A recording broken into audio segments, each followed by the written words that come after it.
What we're going to look at now are two problems from the table scraps worksheet. We're going to look at number 12 and number 25. Now for both of these problems, part of that problem is taking a monomial inside a parentheses and raising it to a certain power.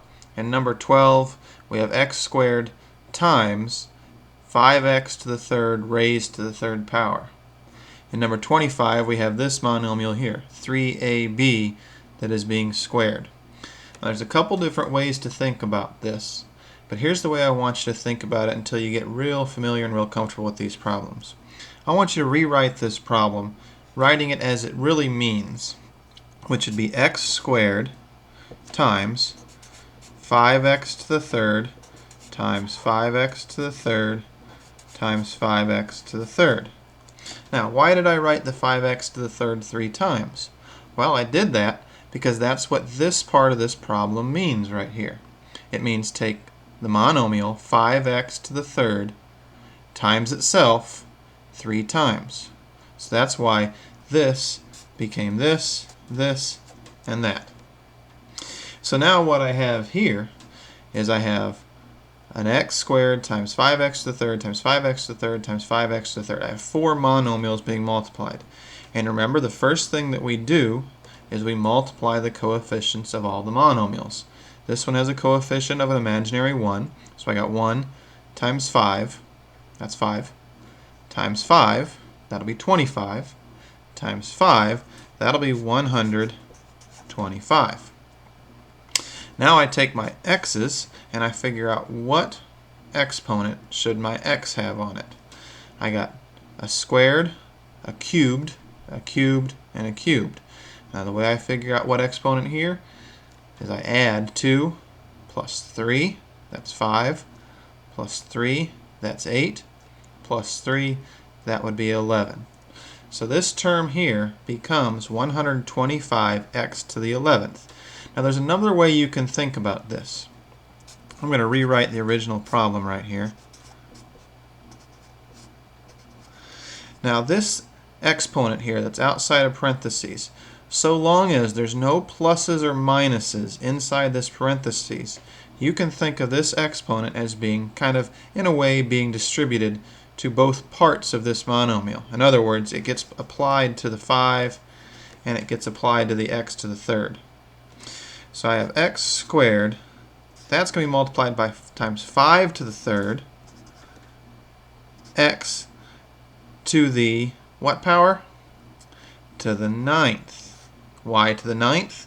Well, when you take an exponent, or a term with an exponent, and you raise it to a higher exponent, then you multiply these two exponents. 3 times 3 is what gave me 9.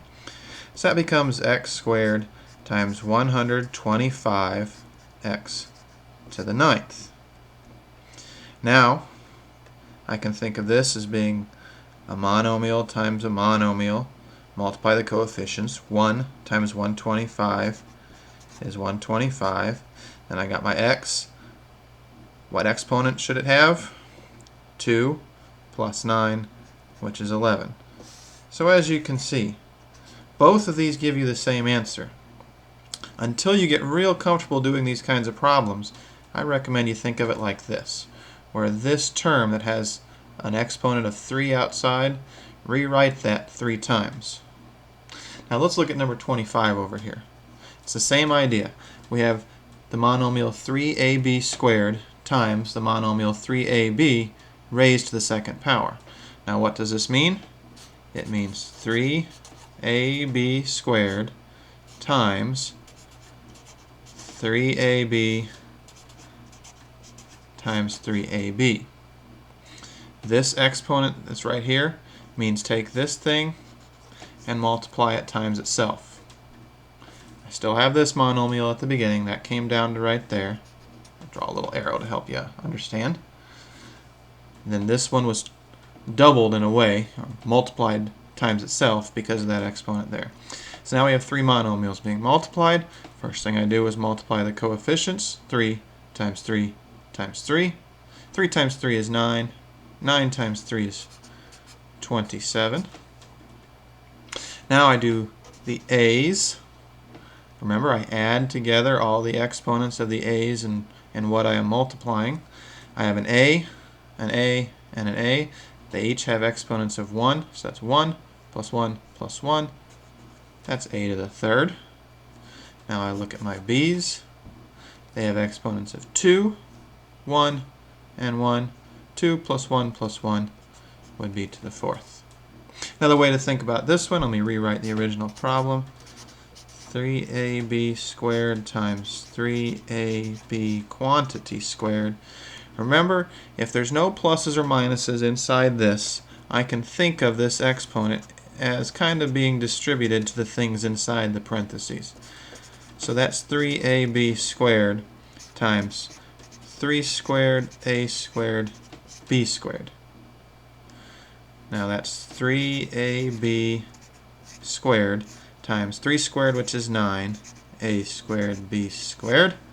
3 times 9 is 27. My a is a 1 plus a 2, an exponent of 3. My b exponent will be 2 plus 2, which is 4. Again, same thing either way you do this problem. Just two different ways of doing it.